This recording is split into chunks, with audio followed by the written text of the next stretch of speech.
Okay, so today's topic is a deep dive into products and commissions. Over the past couple of days, we've already covered some things about how to update your policies with new information, how to generate renewals, how to use the commission module to track things. We'll go through a little brief overview of that after we've done the product setup. So now you can see how all of this applies. So let me share my screen with you. Haley, if you can confirm that you can see my screen, that would be delightful. Yes, you are good to go. Thank you. All right, let me put this into full screen mode. And again, as you have questions, you'll just pop them into the chat there for me. And then we'll do a Q&A at the end. Okay, so there are several things that you need to know about products. One, we've got two plans. So in the basic plan, I will be showing you that first. So it would simply be adding a product here and setting up the structure. We also have a more in-depth commission matrix. I will show that today, but that's only available on the AMS plan. So just be aware of that. There are other AMS features. We can talk about that at the very end. I don't want this to be really talking too much about that, but I'll be showing you some of the possibilities that you have within the system on the basic plan and on the AMS plan in this discussion. Okay, well, let's just quickly look at how products are set up in general. So just very, very general. So we've got the client record, and then you have the policies. So these policies are not just data that's stored. So that's why you've got like very specific fields that you would be utilizing for these, because our system can actually use the data from the policies information and turn it into more of an actionable feature for automated workflows, for the commission module and reconciliation, and so on. So that's why it's not just like free typing data. You have to set up your products. So hopefully that gives you a reason why it's as complicated as it is. So you would select the carrier, you would select the product, you would definitely select the product status. That's really important. And then you would put in a premium if there was one applied. So if this is an annualized premium, let's put in that much. And then you would put in what the start date of the product is, when the renewal date is. Usually it's the first of the next year, but not always. Um, and you need this renewal date, speaking of just like product features or policy features. The renewal date is really important if you want those renewal automations to trigger. So 90 days in advance of a policy renewing, you get a notice, or 30 days, whatever it is that you want. So this renewal date is applicable not only to your commission structure, as far as like, year 2 or year 7, apply this commission structure, but it also has to do with automated workflows. Then you'll have usually the app submit date. This is a really great way to track your sales, because not everything, you might want to track a sale that happened the last week of the month or the month of January, but the effective date isn't until later, right? So tracking your sales on a weekly or monthly basis is really helpful. So that app submit date is really impactful. You also have optional important dates as well if you sell things that have claim dates or term dates. And then you would definitely want, when you get it, you want to enter in your policy number or your customer number, which will impact the commission reconciliation process of that. Then there are optional features, like if you are selling Medicare, there's like the cell type, which this will be important, especially as we get into the commission matrix, where you can say if they're new to Medicare, this is the commission structure, as opposed to if they're existing or agent of record change, this is the commission structure. So that's also an important aspect. But you can customize your product fields in settings, coverage types, and custom data fields, and then add in more details about the policy itself. So not just the record, like Joe Smith, and they are born in 1960 or whatever it is.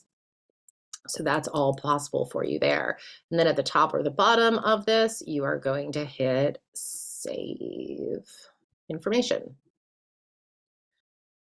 Then once you've done that, you can click on the commission module and it will show you what the projected amounts are. And then if I wanted to generate those renewals, I could hit generate renewals based off of the current date. So if I hit this, it'll say generate renewal payments starting on this date. So I would hit OK if it was like, if I knew that they were rolling over this plan specifically. So that way I'm not asking for commissions to be generated on something that that might not happen.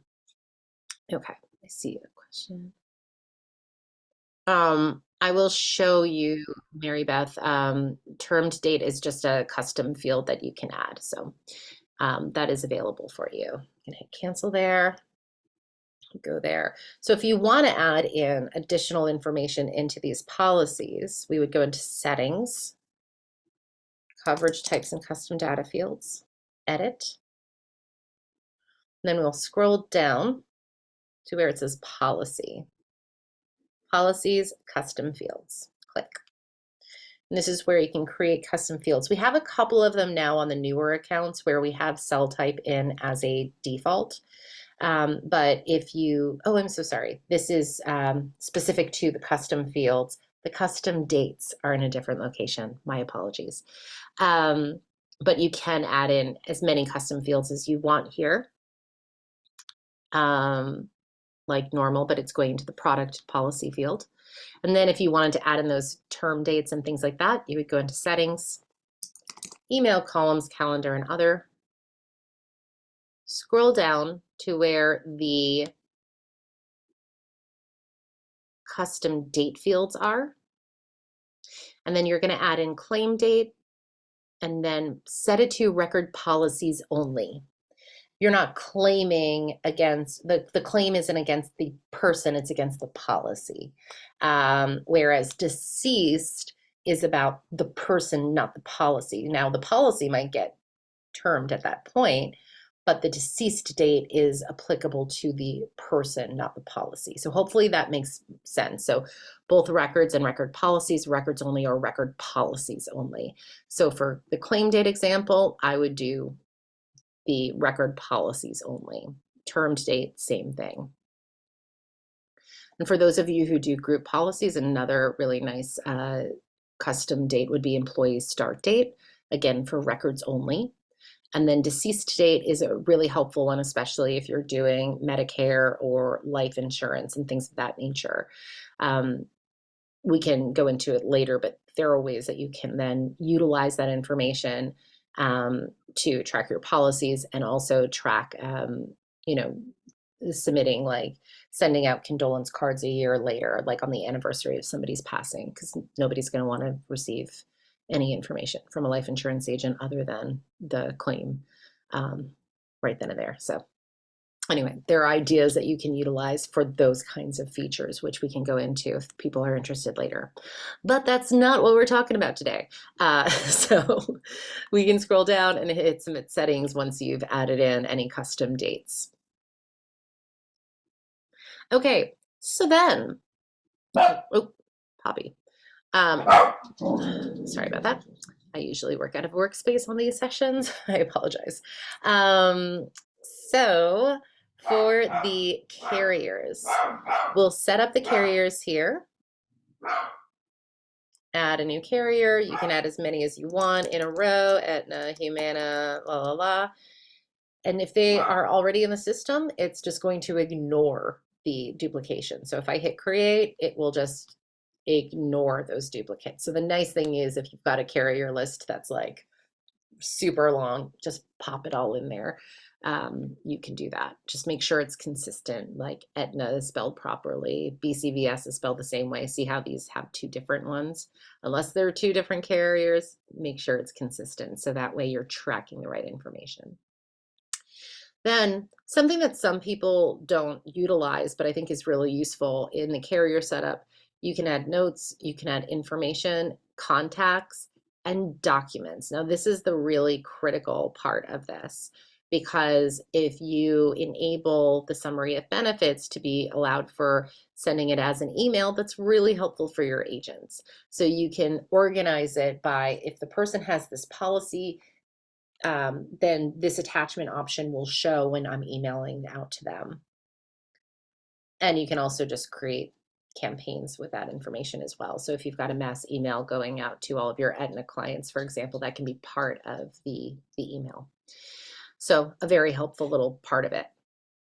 Okay, now let's go to the products page. There's also a nice little handy way to get into products from carriers and vice versa. You can literally just click on active products and it'll bring you in there. But if you're going from the settings page, you go down to settings, products, commissions, and renewals, and then see how you can like boop back and forth between products and carriers. Okay, you can also add a carrier on the fly from the product page. You can also import a list. It's only the carrier name and the product name. So column A is the carrier name, product B is the product name. It does not include like the organization of the commissions. So it would just come in as a flat rate, but it gets all the products in there for you. It would come in as a flat rate of 0. So if you're not tracking commissions, that actually is quite helpful. Okay, so let's add a product. We'll set the carrier and we're going to say plan 1, plan 2, plan 3. Right? So this is on the basic setup. If there's multiple plans that follow the same commission structure, this is how you would do it per carrier. You decide if this is an active or inactive product offering. So if it's from like 2022, you don't want that to be showing up in your product list any longer. If the 2023 product is what you, or 2024 product is what you really want to capture now. So you can make those inactive, and then they will not be available for new selection, but all of the history of those products will still be in that client's file. Okay, so now we come to the actual structure of the commission. So here we have commission paid. Is your commission paid monthly, yearly, or every X months? If you get an advance on the product, you would still set it up as monthly. So that is an important aspect of that. If it's prorated per the calendar year, you're just going to choose this and you would still choose monthly because the commission is calculated on a monthly basis for you, even though you might get paid 9 months up front or whatever that is. So that would be the prorated calendar premium. And so then, or actually, so yearly with the prorated calendar amount would be that if you got paid in bulk at the top of the payment cycle. Every X months, this is more for like if you do auto insurance or other kind of policies that the premiums can be split up at a 3-month, 6-month, or 9-month increment. So if you get paid every 3 months or every 6 months on that product, this is where you would do that. But it's much more on the PNC side of it than the Medicare or health. Usually, there might be exceptions.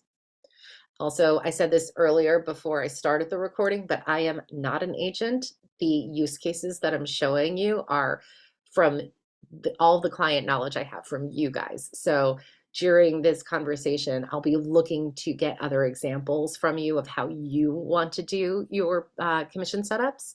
So please just be aware that like if I get any of the lingo wrong, that's on me. But please do ask me for things. Okay, so then we've got renewals paid monthly, yearly, or every X months. So we might have a monthly commission structure, and then on the 2nd year and beyond, it's yearly. Is it a flat fee? If it's a flat fee, it's going to be an annualized commission amount. So if you really get $1,200 monthly so this would be annual is $1,200 monthly up here. I'm sorry, $1,200 is the annualized amount. So you would get $100 each month because you're structuring it on the monthly amount. And then $600 on the renewal, that means that monthly you would get paid $50. So that's how that works. Percentage of premium. So this is if you get 80% of the commission on a monthly basis, and the premium is paid monthly. So the premium is paid monthly in this case. So their premium default is $50. If there's a non-commissionable amount, this is usually for larger policies. So like if the default premium monthly is $2,000, the non-commissionable amount might be the first $500, for example. And then the renewal premium amounts, maybe it's 35. So that's the renewal percentage of premium. Okay. Then we've got tier years. This is how you would structure it. So the default premium, again, you'll set the actual premium on the client side of it, on their actual policy. This is just a default to do the projections from. And also because sometimes the premiums are standardized and it's one less thing for you to type, right? So a default premium, so let's say this is 200 monthly. And then the first year it is 80%. And then the next 4 years, it's 45%. And then the next 100 years, it's 3. However you want to work that out, but this is how you would sort that, that tier year system. Then you've got commissionable premiums. So again, this is if there's only a certain amount of the commission that is or the premium that is actually commissionable. So let's say you have 8,000 of a commissionable premium, but the usual premium for that person on an annualized basis is 23,000, and your percentage of premium is 90%. Then you've got prorated. This is for Medicare Advantage. So again, this is an annualized amount regardless of when you get paid that monthly amount. So again, I'm lazy, so we'll do 1,200 and then 1,200 per member per month. This is again annualized, even though we're used to the term of per member per month. This would be annual commission of let's say 360. You'll see this commission for one member would be 360, for 2 it would be 720, for 3 it would be this. So that's how that math works. And so on. Now below this, you'll see the applicable regions. This is really helpful for people who especially do Medicare, and pretty much every policy, especially Medicare and health. So can people only in specific states buy this plan? If so, you're going to set that up for Arizona, right? This is the Arizona Blue Cross Blue Shield PPO plan, for example. But you also have in specific counties as well. So in Andrews, Texas, this is the available plan, but maybe it's also Anderson, Texas, and I don't know why you would have the same plan in Florida, but you can do it for multiple counties. We can go into the details of that a little bit later. Let me just see here. Mary Beth has a really good question. Yeah, I'm looking at that right now. She has products for one member at one rate and different if they are for a couple or a family, but it's the same product. You've got a couple of options. On the basic plan, the best option, in my opinion, would be you would have it so that way, let me click out of here. I'm going to go into a person's file. I would set up the policy as just for a single member. So it would just be a standard policy with whatever the flat rate is, right? So let's say health, of course, Aetna, probably have terrible examples in here, so apologies for that. But so let's say, let me see if I've got, let me build one so I give you an actual example of this.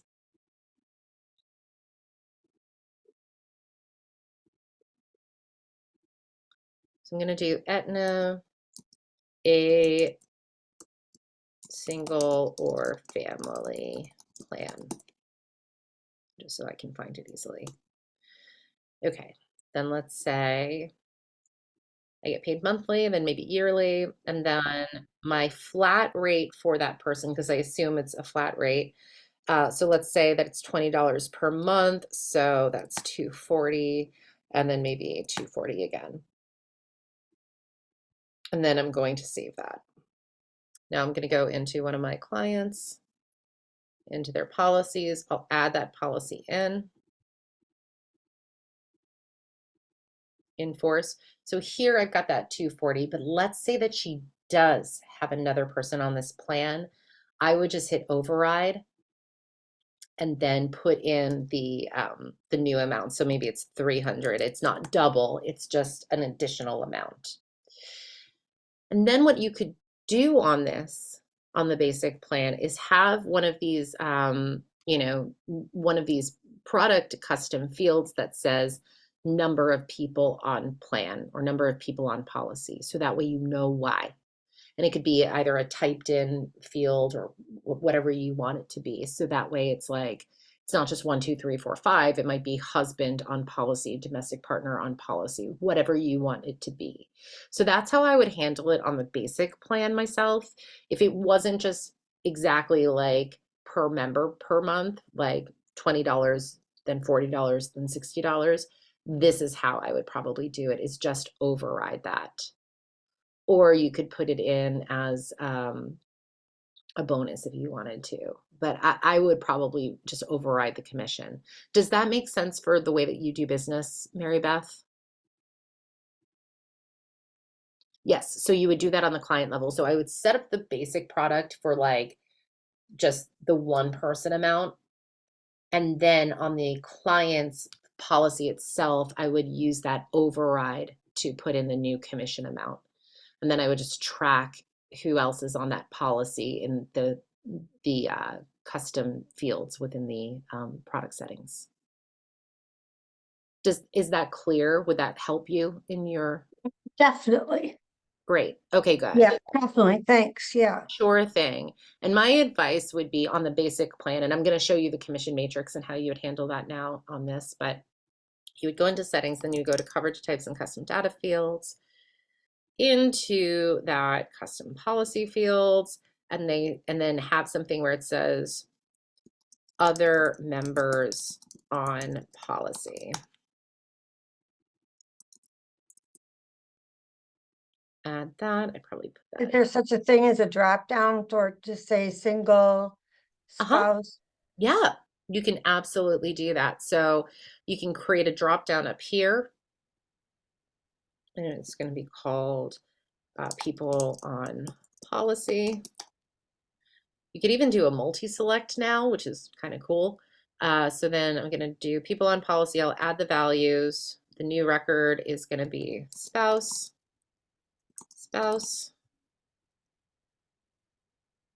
new record, child,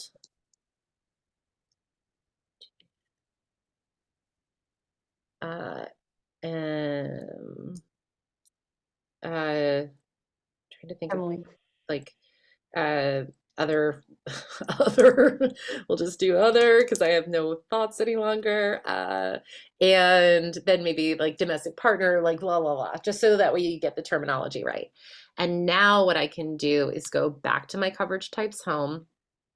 I go down to the policies field again, and then I edit that other members on policy.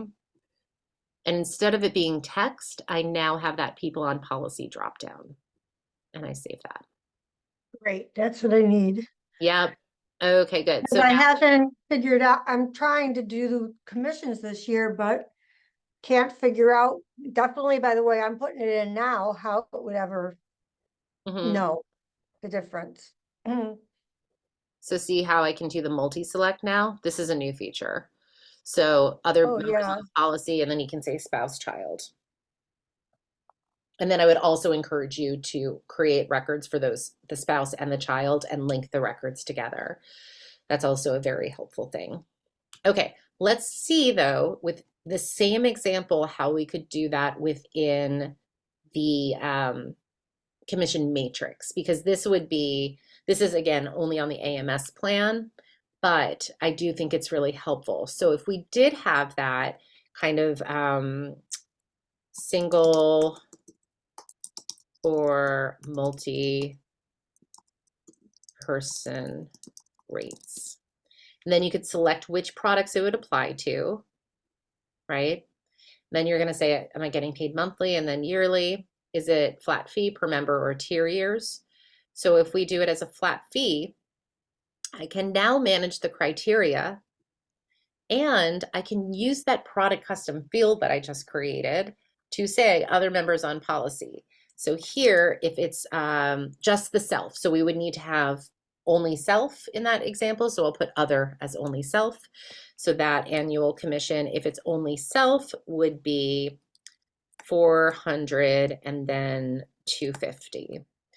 And then here, because you're on the AMS plan, you can also even do commission splits, which is awesome, right? So now I can do, this is assigned to the agent, 50%, 50%, and then the upline gets the other 50.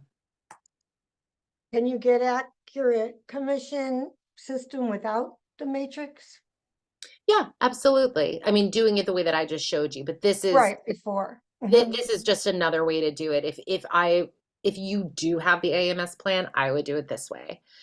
Right. So But because this way you can do a whole product group all together, and as then opposed to say, going into every individual product, right? exactly, exactly. So then I can say that if it's spouse and self, then you would have that commission instead of at 400, it would be 500 and 275 as the renewal. And then if you have other members on policy, like you can keep on doing this, you can keep on expanding it out. So this is one really good example of how you could use that matrix to apply it in that way. I'll do another matrix example that came up today for somebody else, which was there are certain products on her team that are only sold by one person. The assigned user of the record is going to still be their primary agent. So say it's Joe Schmo is the primary agent, but then Sally is going to be the agent that sells annuities, for example. So you could have annuities in this. And then you say it's for an annuities product. I don't really have any examples there, but you can do multiple products as well across various carriers.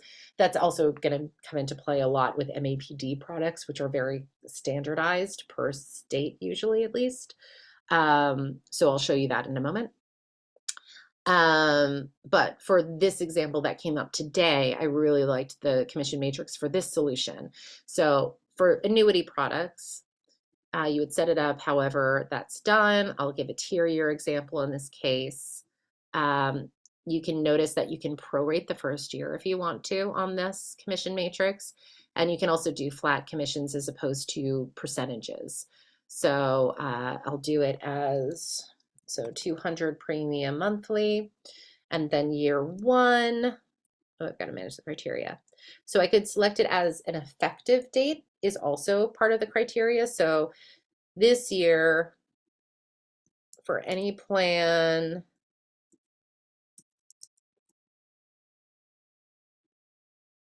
that has the, oh, I haven't created this yet as an example. Let's say that there was a writing agent. So pretend that that's writing agent.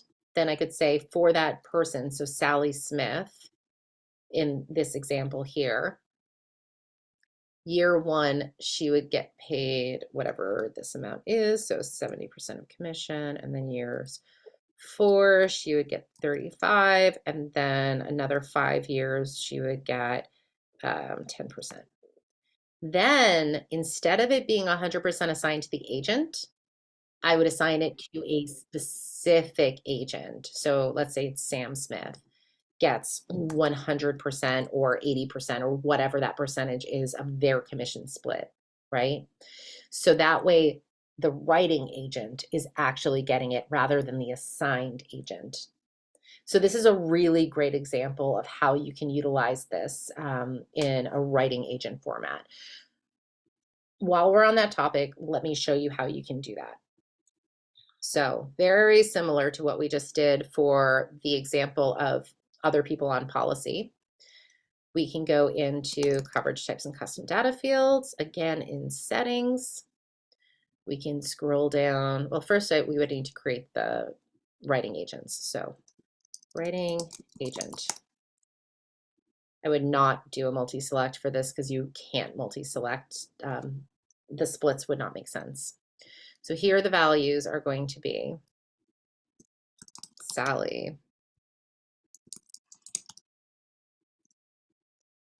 Jeff. Okay. So those are our writing agents on these products. Now I go back to coverage types again. Go down to my product custom fields. I'm going to add a custom field for writing agent. I'm going to choose from that list. And why I would always have this as a drop down is because you don't want them like typing in their nickname, because then it can't apply that way. It's not going to be an available selection for you to choose that choice. So definitely when you're thinking of commission matrix elements, you always want it to be very stable data. So it's like always consistent. Okay. So I need to name this policy writing agent. Okay. Great. Now I'm going to go here. I'm going to go back to my products. I would create a commission matrix for that. And then I would say manage criteria. And then I'm going to say when the writing agent is Sally, this is how much they get, right? So that is how you're going to do it on this specific product. Does that make sense? Any questions on this so far? Let me show you another really good example of using this. And this is, I think, the most applicable to everybody. MAPD, an all-time favorite. So we're going to say it's for this plan and whatever other plans. So here we're probably going to have monthly and monthly. We're, I think, going to have a flat fee. Actually, we would do tier years because of the fact that we wanted to be able to prorate that first year, and then we're going to say flat commissions. If there's a premium associated with this, you can put some kind of default in there. So let's say 200 monthly. I don't think that that is anywhere close to it, but whatever. And now we can say, again, manage criteria. We'll add the criteria. So this is this year's rates. 1/1/2024, 12/31/2024.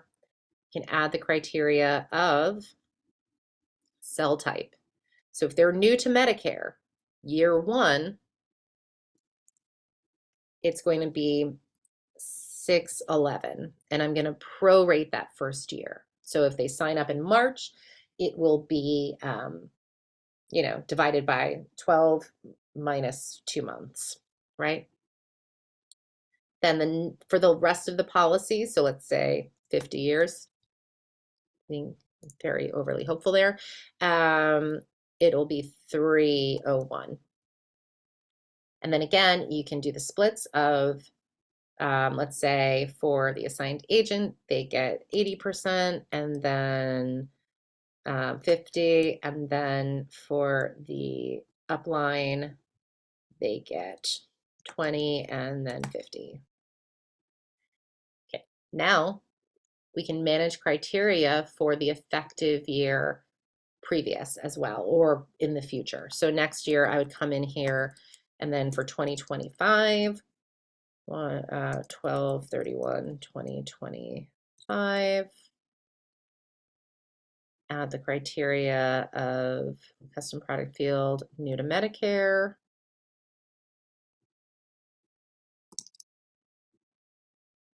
Year one, I'm going to get a commission of $650. I prorate that. The next 50 years, I'm going to get $350. But if this year, let's say 1/1/2024, 12/31/2024. Add criteria. Now we're going to use that cell type again. And for agent of record and for plan switch, year one, I only get that 301. And then the next 50 years, I get 301. Then I can also do, again, for like the 2025. So you can keep on adding to this table. So that's why it's like a really nicely organized table of these are the reasons why it would go this way. And then you're also going to always make sure that you do the agent splits and all of that good stuff. But this way you can manage that new to Medicare, and you don't always have to put it in as that override on the commission bonus, right? So this is how you can organize this matrix to be really strategic and specific to the products you're selling. And using those effective dates is really helpful.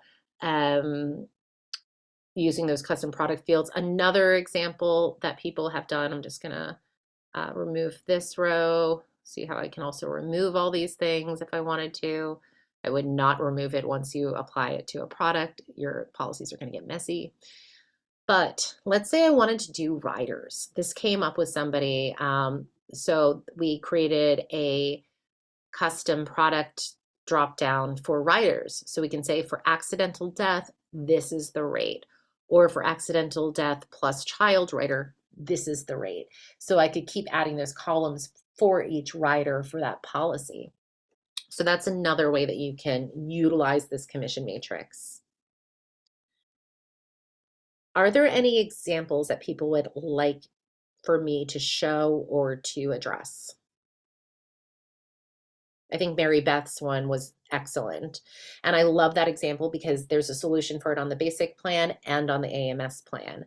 They're just done slightly differently. And one, I think the AMS plan requires a little less work on your end, but I mean, it will yield the same results.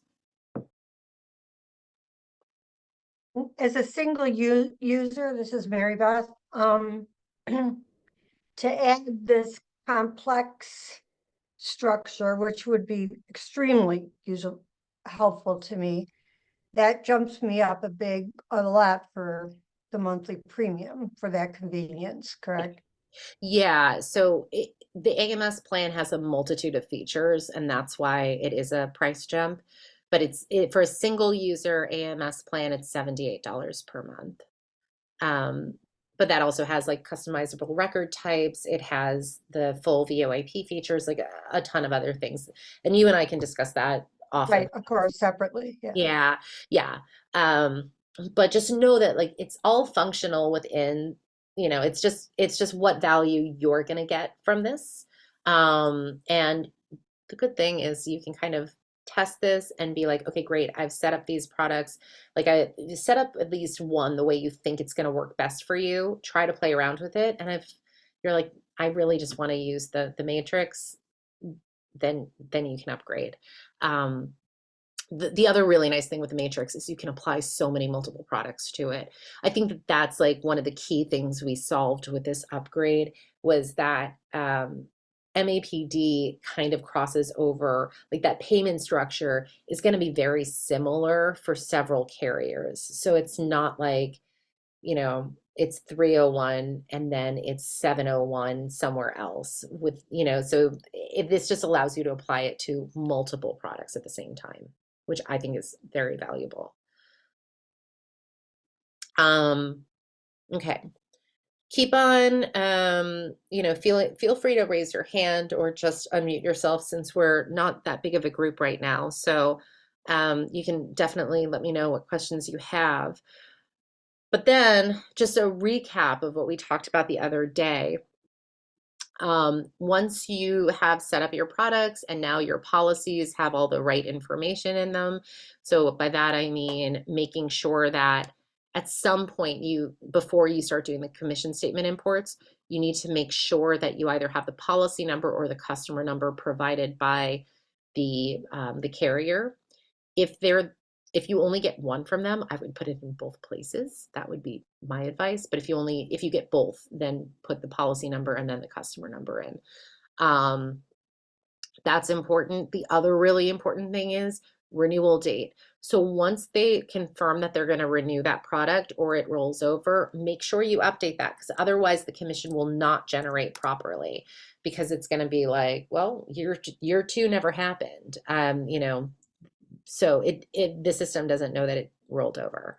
So make sure that you update that renewal date whenever you confirm the renewal of that product. And on Monday, we did That's go the same as an end date though? No, renewal date is like actually when the plan renewed.